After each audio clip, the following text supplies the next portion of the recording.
Hello everyone and welcome back. This feels slightly surreal. I'm sat here in front of you guys after almost a year of not being in front of the camera, not being on YouTube, not being on your screens or on Spotify.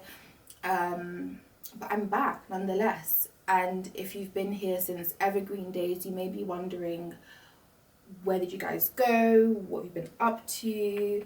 Where is Josh? And I thought it would be nice to kind of come back and to essentially just answer some of those questions, as well as reintroduce myself and what this platform will be about. So without further ado, welcome to In the Margins, Notes on Faith and Becoming. If you've been here since Evergreen days, you may be wondering, where have you guys been? Now, there's no glamorous response. It's just simply life has been lifing.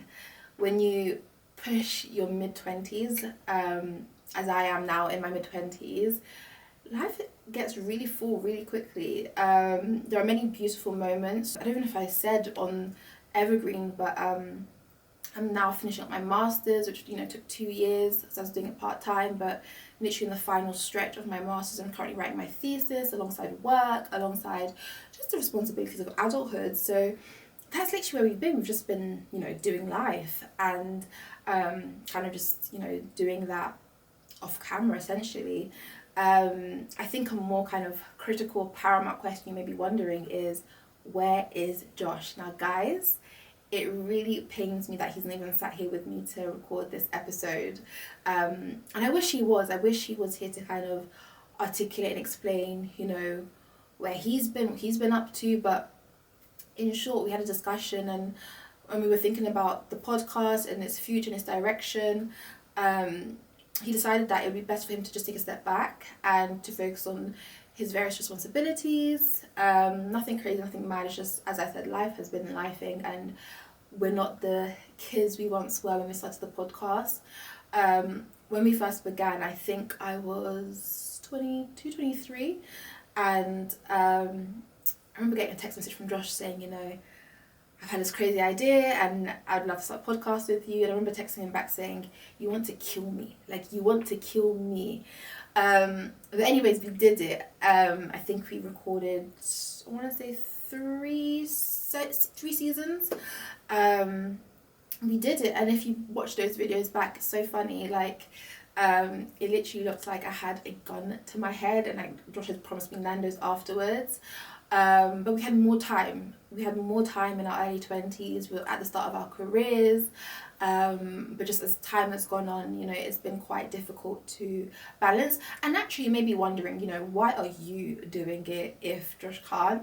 Well, I think between the two of us, I am an incredibly high functioning and high capacity person. But I think between the two of us, I'm someone who can balance both work and my masters and the various other things I'm engaged in, plus the podcast as well. And so we felt as though, it would be great if I took it forward. Obviously, heartbreaking that I'm not doing it with Josh. Now, that's still my bro for life. That's still my co-host. I love him. I miss him. I miss him so much. But this is just where this new chapter and season has found us. So why did I decide to come back? Now, the question of whether or not Evergreen was going to come back, although this isn't Evergreen anymore, but whether or not a podcast would come back was something that I was wrestling, and especially when I'm now tasked with doing it alone. But I think what I found was that as much as I contemplated the idea of leaving the podcast, it's something that couldn't leave me. And I think, to be transparent, it's quite intimidating to do this alone, just to sit in front of the camera with the mic and to do the podcast, especially if you're like me, where if you had my context where you did it with someone else, where you're sharing a conversation. I think doing the podcast alone, confronting me with this question of, is my voice enough to carry this thing to where it needs to be? With that being said, I think it was quite evident to me that this was something that still had grace on it and life, and it was something that needs to be, invested in and nurtured back to life. And I had so many people. Honestly, this podcast returning in its form, in its new form, is literally for every single individual who has asked me, Ruth, where's the podcast? Ruth, where's it coming back? Ruth. Here it is, guys. Your podcast has come back. There was one scenario recently that really stood out to me, and I think kind of consolidated to me that this needs to return. So my teacher's a friend, and I was recently invited to his school to speak to his year 9 cohort about my career. And I had one of his students, bearing in mind I don't know this student from Adam, literally come up to me and just say, "You're Ruth." And I was like, sorry, let's just back up, like, hi, hello, a little introduction, like, what's going on here? And she goes, "No, like, you're Ruth, like, you've got a YouTube channel." And I looked at this girl like, sorry, what? And she begins to explain how, she began to explain how I have this YouTube channel and how, I utilized it. And I was thinking in the back of my mind, like, well, it can't be my personal YouTube channel because I don't post on that. That's literally just for watching content. So the only channel she could be referring to is the podcast. And I think it was just a confronting moment, and one that kind of made me realize, whilst I may not think people are watching me, people are watching me, and my impact goes beyond what I can see. I always thought, the podcast, when we first started, I mean, I can speak for myself. It felt like we were creating it for our community, for our friends.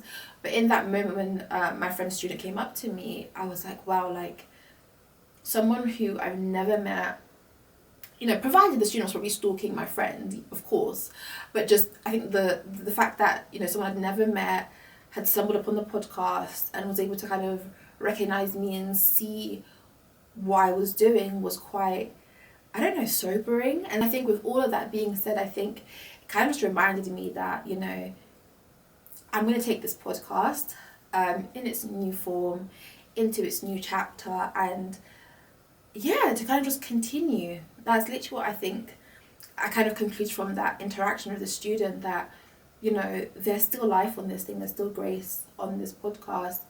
It may not be evergreen, but it will be something that will be good. I kind of wanted to do a bit of a deep dive into the story of Evergreen, which I briefly touched on how Josh messaged me at work saying, "Do you want to do this podcast with me?" And as I said, I visibly looked uncomfortable. I'm going to archive those videos just because I'm like, oh my gosh, I was literally a baby. And also I look so frightened. But when me and Josh were discussing, Evergreen and, its origin and me taking this podcast forward, I think what was evident to us was the providence of God, and how, in spite of my uncomfortability, invisible uncomfortability, may I add, I think God was using it as a training ground. I think God was using it to really get me comfortable, to prepare me for this exact moment. And I even think it's crazy. I had someone say to me, when I was doing Evergreen, like, would you do your own thing? And I just kind of shrugged off, like, no, I'd never do my own thing. And now here we are doing my own thing. I do think that none of that time recording Evergreen, blocking out Saturdays, Sundays after church to record was wasted time. If anything, I just think it prepared me for this exact moment. As I've shared, the new title of this podcast is In the Margins.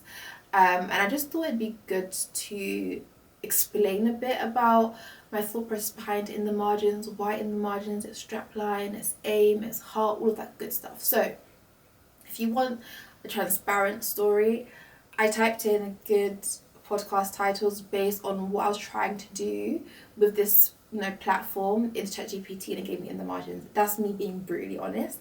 But on a serious note, I think In the Margins, I think the key thing for me was creating a space that intersected between life and faith.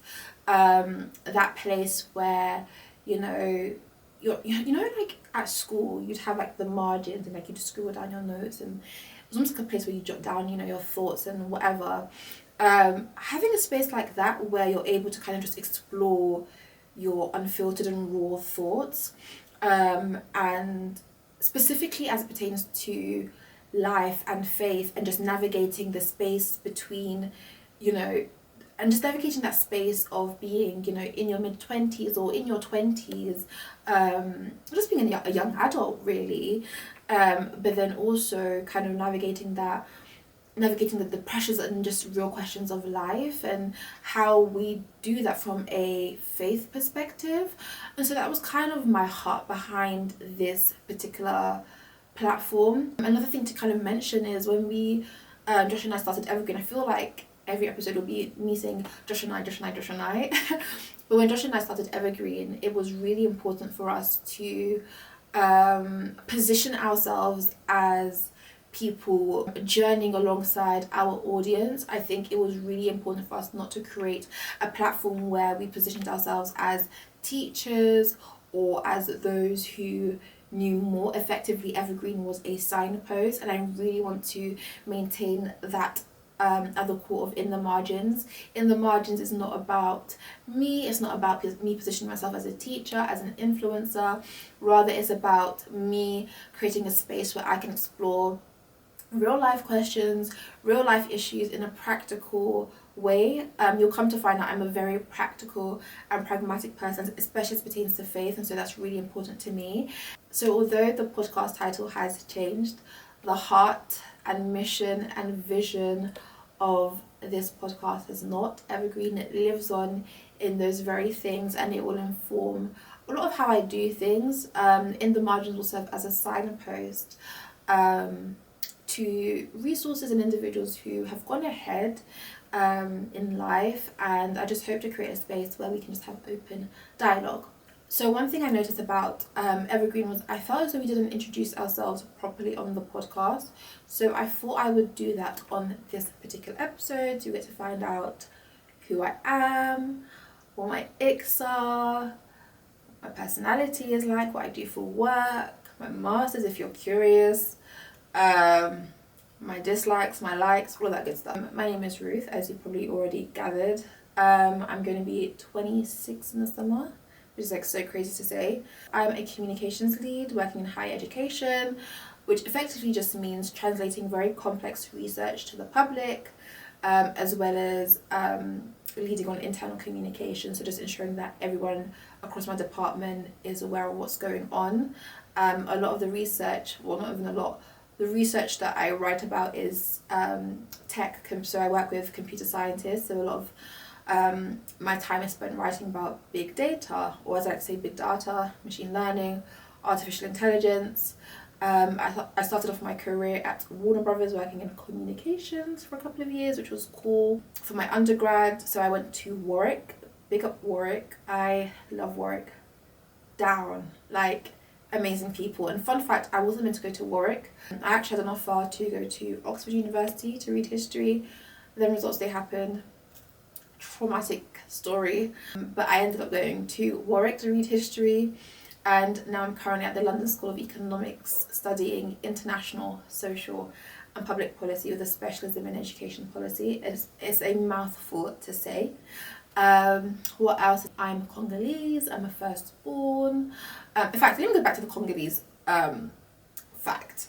I recently told someone that I was Congolese, and immediately this person broke out dancing. I just thought to myself, like, guys, there is more to us than just dancing. Like, you can't just kind of break out mid-conversation into dance. Like, that's just so weird. By virtue of being Congolese, I can speak French, although I feel like my comprehension is A1. It's much stronger than my speaking skills. What else? I'm firstborn. I've got 3 younger siblings. I serve in children's ministry. How could I forget? I serve in children's ministry, which is really enjoyable. It can be exhausting at times, but it is very enjoyable. Another fun fact, I spent 3 months in America as a camp counselor at the age of 18 years old.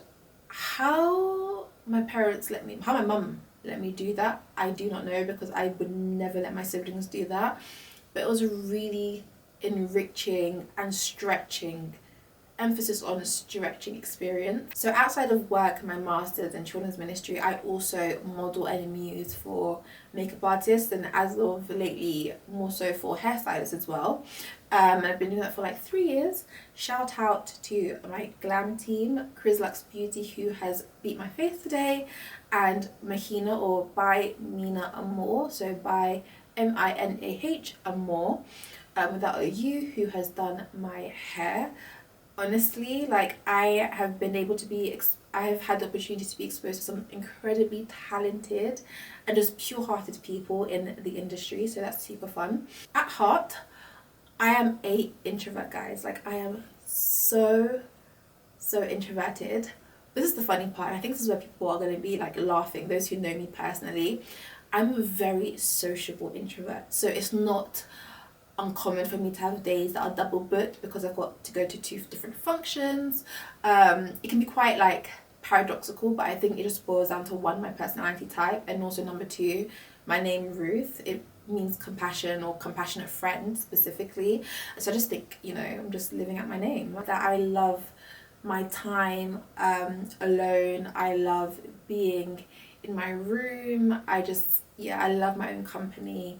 And I do get drained being around individuals a lot. Like, if I've gone a week socializing, the following week needs to be one where I'm literally by myself, like, just decompressing. Another fun fact about me is that I hate milkshakes. I think they're horrible. I'm not even lactose intolerant. I just hate milks. I hate milkshakes. On the food theme, I love guacamole, but I hate avocado. And if I had to describe myself, now this is where things are going to get a bit techie. I would describe myself as unseriously serious. I.E.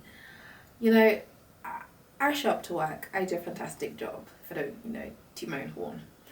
I'm a serious babe, but at the same time, I love a good laugh. Like, I don't know how people take me seriously sometimes. I love a good laugh. So I feel like, yeah, I am unseriously serious. Is that what I said? Seriously unserious? I'm not seriously unserious. I'm a very serious babe. It's a very serious candidate, but I love a good laugh.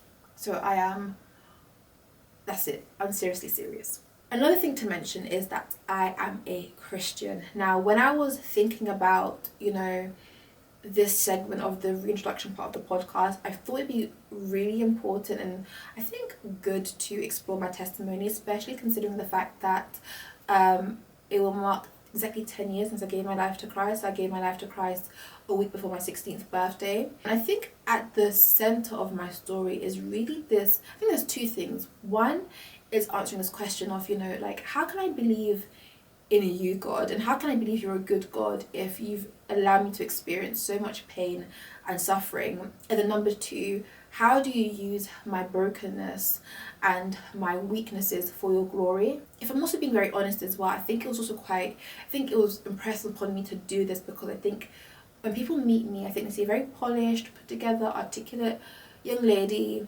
and I think by the grace of God, I don't look like what I've been through, but I think it can, I suppose, help humanize me and just get you guys to know a bit more about me, my context, you know, my upbringing, and, you know, why I am the way I am. Side note, to the child from children's ministry, you know who you are, you asked me about my childhood growing up. Here's the segment for you. Please open your ears because I won't be repeating myself when you see me in person. I think, I don't say this in a conceited way, but I do think that there's always been a bit of a mark on me coming into this world. My mum always tells me how when she was pregnant with me, one of the doctors who, you know, was consulting her said, you know, oh, like, we can't find baby anymore. And why this is so significant is because my mum at the time, her comprehension of English wasn't great, and so this doctor saying to her, we can't find baby anymore, let's abort her, had she not been, I suppose, stubborn or shrewd in seeking out a second opinion, I would not be sat here in front of you today. So I say that to say, I think my life has been one that has been marked even before I came into this world. Now, I came into a Christian household, but one that was incredibly complex, for lack of a better word, very complex. I saw a lot of things growing up from a very, very young age. I think my earliest memories are of just seeing things which no child should see. A lot of pain, a lot of chaos, just a lot of instability growing up, and it really, really marked me. There was a particular point at the age of 3 where we had to literally rebuild our life from the ground up. And I had to witness my mum become a single mother, raise 4 kids. By the way, there's like a 5-year difference between myself and the youngest. Raise 4 kids, alone, retrain, go back to college, and really make something of herself to provide for us. I moved around frequently because of this particular event that took place. And when I say move around frequently, I don't mean in the care system, I mean in terms of homes. So I was constantly, I think every other year or every 2 years, I was constantly the new child. By virtue of being the new child, it brought its own challenges. So one thing that I faced during childhood was bullying. So I'd go to school, be bullied there, come back home, and it'd be this very chaotic, frightening environment.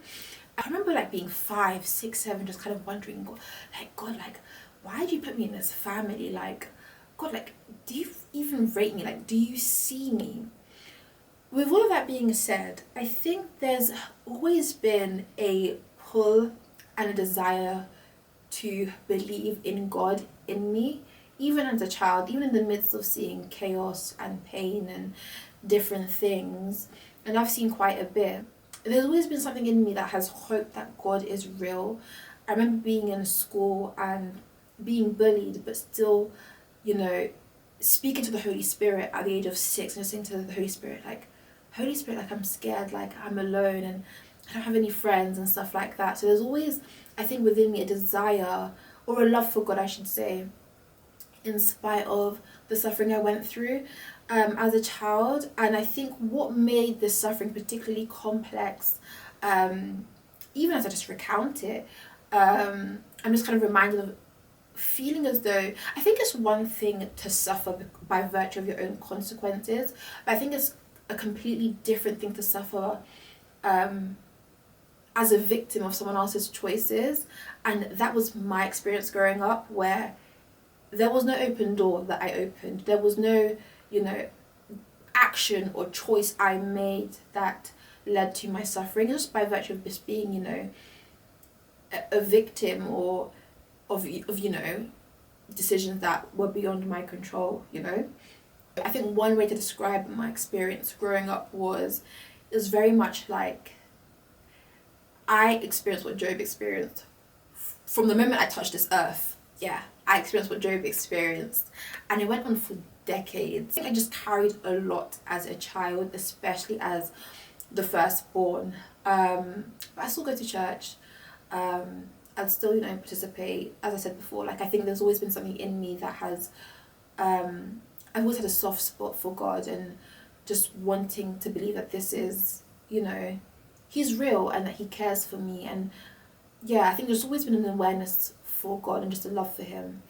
By the age of 15, I think I kind of just realised during a sermon that as much as I go to church, I don't actually know God. And I think this is a tension that a lot of church kids, experience, this kind of realisation that as much as I'm in the house of God, I mean, I was someone who was, as a baby, passed around to the different ushers. I was that rogue child that would run, down the aisles during the sermon. Like, I was that kid. As much as you may be in the house of God, like, there's a risk and there's a chance you don't actually know Him, Like, you know Him up here, but you don't know Him here. And that was my realisation before, at the age of 15. So I gave my life to Christ, and, I feel like the first couple of years of giving my life to Christ was really spent unpacking a lot of trauma, and a lot of healing took place during that time. And I think it really amped up when I went to university when I was 18 years old. What surfaced was a lot of anger towards God, a lot of bitterness, a lot of resentment. And, you know, if you're religious, please just click off. But, you know, I do think there is place, as David did in the Psalms, to lament and to express your feelings towards God. Not just about life, but about him and who he was in a particular situation or a particular context. And something to kind of just substantiate this point is recently I went through something, you know, last year, and my pastor kind of said to me, you know, I really empathize with you, and I hope you also know that Jesus understands. If we think about Jesus on the cross and he's literally being crucified, but in that moment, that feeling of being completely abandoned by the Father and him asking the Father, why have you forsaken me? You know, it parallels your journey and your experience of going through pain, going through a lot of childhood trauma, and just kind of asking God, like, God, where were you? You know, if you are so powerful, if you are so kind, why didn't you intervene? There would be moments in my childhood where I would pray for a particular thing to stop happening, and nothing would change. Things went on, like, it was decades of chaos, and nothing changed. And the natural question to ask is, you know, God, like, where were you? Like, I think questions that began to arise when I was 18 was, do you empathize with me? Do you see me? Did you care about me as a child? And that was something I was unpacking during my time at Warwick, and it's something that those are years I really cherish. Coventry, where Warwick is based, is called the City of Reconciliation, if I'm not mistaken, and I really feel like that kind of encapsulates my time with God, where I really wrestled, and by the end of it I reconciled with God, and I was like, you know what, like, I think I can really, really trust you. It was never that I was agnostic. I think it was just more so this tension and just this confusion around who he says he is and my life experiences. And again, I think this theme of having a soft spot and this love for God persisted because I still show up to church. And again, as my pastor was saying to me, as it pertains to Jesus being on the cross, he was like to me, you know, the fact you still go to church is just evidence that there is faith in you. I think you do believe in God. It's just about reconciling, you know, your lived experience with the Bible and who he says he is. By final year, I think I kind of concluded that God was real. However, God was not real for me. And I remember coming home from a seminar and just, you know, walking back home and just saying to God, like, God, I just feel like I'm just completely lost to you. I'm just a figure to you. You don't know me personally. Like, I know you know so-and-so. I know you know so-and-so. I know that you're real in their lives because of the testimonies I'm hearing. But I don't know if that's the case for me.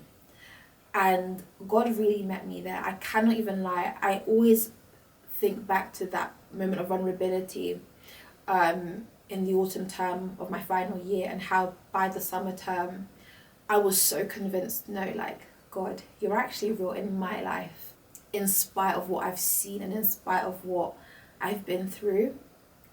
There are many moments that I really do cherish just in my room in Coventry, especially in the final year, where God really made himself like manifest and real to me.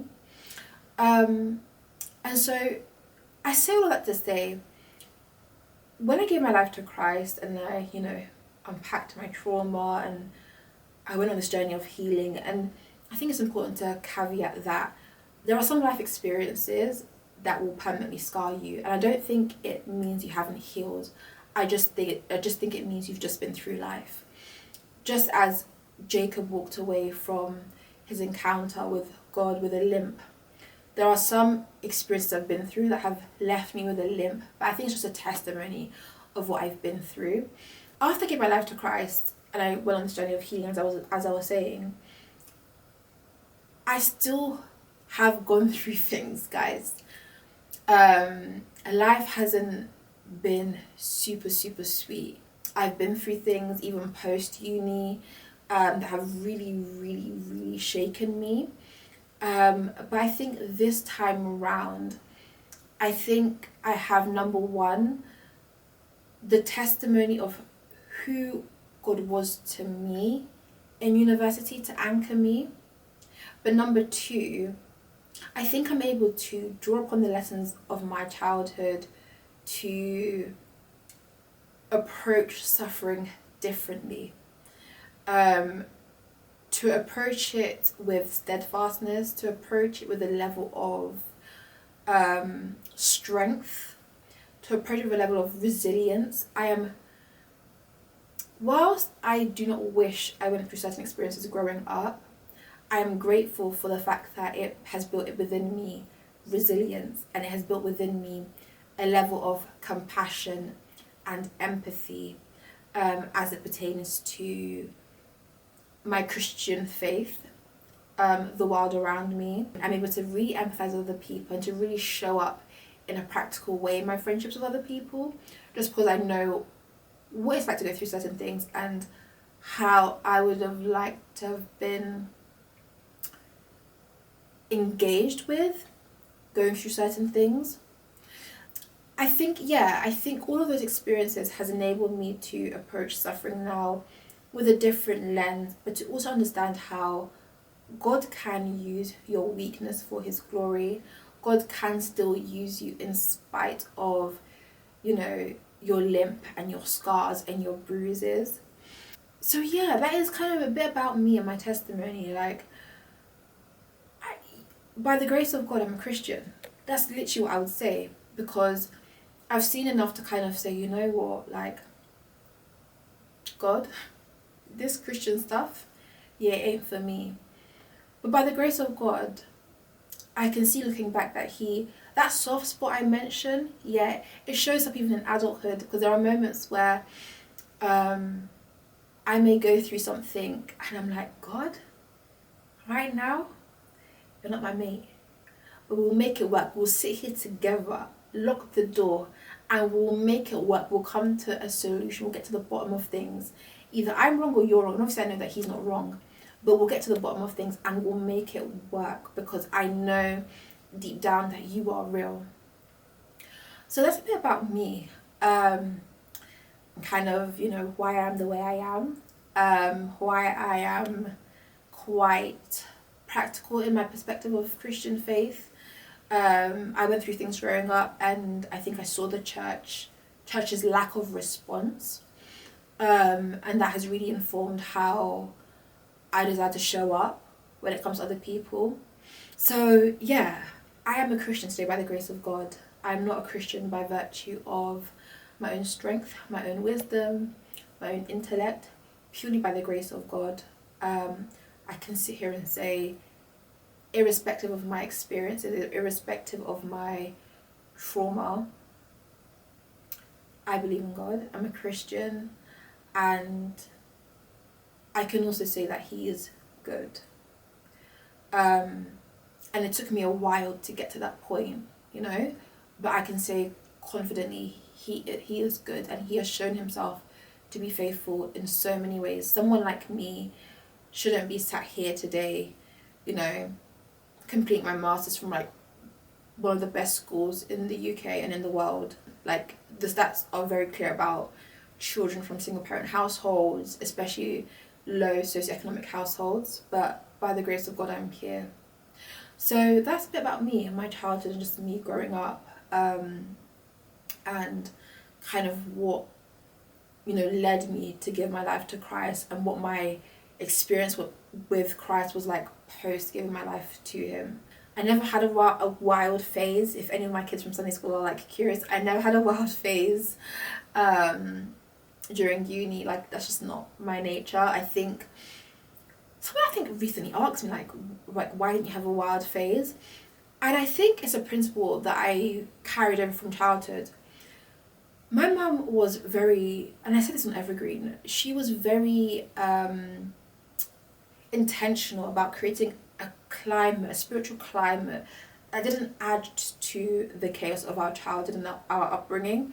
I.e., we had very like limited screen time. We were outside. We weren't really, watching movies because of just, that the film industry and the entertainment industry and stuff like that.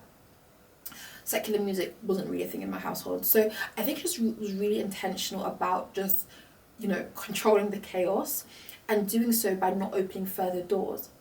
And I think I carried that principle over into adulthood, where I think there's just an awareness that I am currently going through it. My family altars are really speaking. I am traumatized from just, growing up in my context. I'm not going to go and open up further doors by sleeping around or clubbing or just doing whatever. Like, I really need to lock in and to figure out this question of, God, who are you? Are you real? Like, can you help explain to me where you were when I was 6, 7, 8, 9? 6, 7. When I was 6, 7, 8, 9, going through what I was going through. I really had to just figure that out without the distraction of alcohol and other things. So that's just me. I think I grew up with a mother who had the strength to be quite, what's the word? She from what I observed, she was never someone who drowned out her pain through alcohol. She was someone who would always confide in God, and I think I just carried that over into adulthood, and I just did likewise. Now, that takes us to the season of life we are now in. By the grace of God, I am in a good spot. In this very moment, I am in a good spot, although I'm coming down with something. I feel like the season's changing and like allergies and stuff like that. But by the grace of God, like, I'm in a very good spot. I was saying to a friend recently that it feels like summer in the spirit. And I'm not referring to the temperature increase, although we're slowly getting there. Like, London is finally improving. But I just feel as though there are better days ahead of me. I feel it so strongly, and I felt it for a couple of weeks now, since maybe Feb. There are better days ahead of us. Life is full, as I mentioned before. I'm like literally in the final stage of my master's.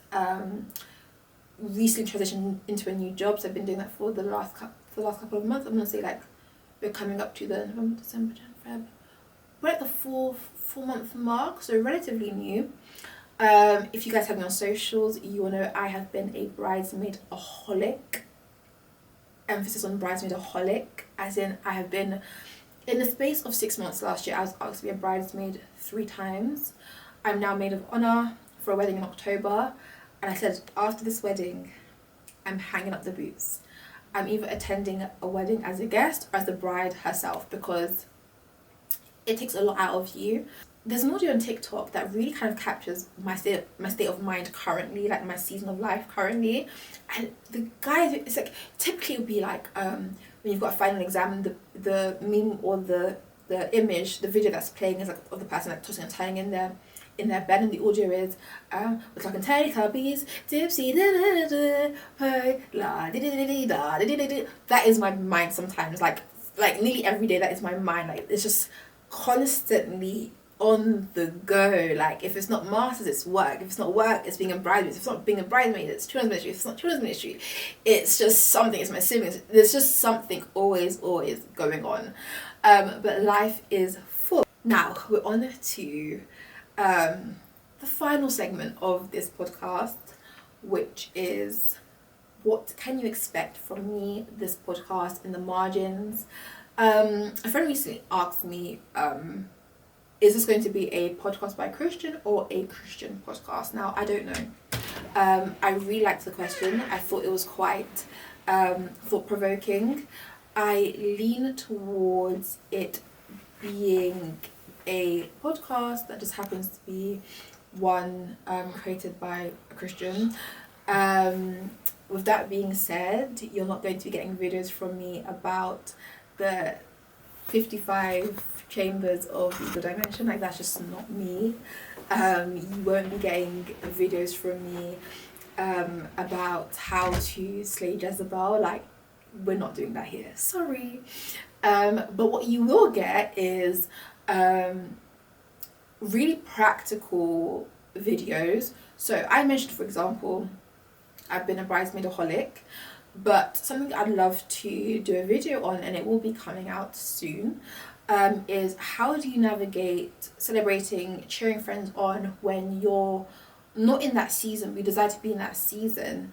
How do you kind of navigate that tension of seeing all your friends get married and like you're nowhere, you're not even there, like you're not even anywhere near that season, do you know what I mean? Like, how do you navigate that? So I really want to be as authentic as possible, obviously within limits, but you guys are very lucky because I have friends who will call my bluff. So with all of that being said, if you've been here since Evergreen, thank you. Thank you for remembering this space.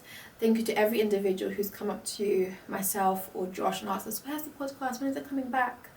Thank you for watching. I hope you stick around and I do this justice. If you're new here, welcome. And if you've just stumbled upon this video, I hope you stick around for the ride. This has been In the Margins, Notes on Faith and Becoming. Don't forget to like, comment and subscribe, and I'll see you in the next episode. Bye.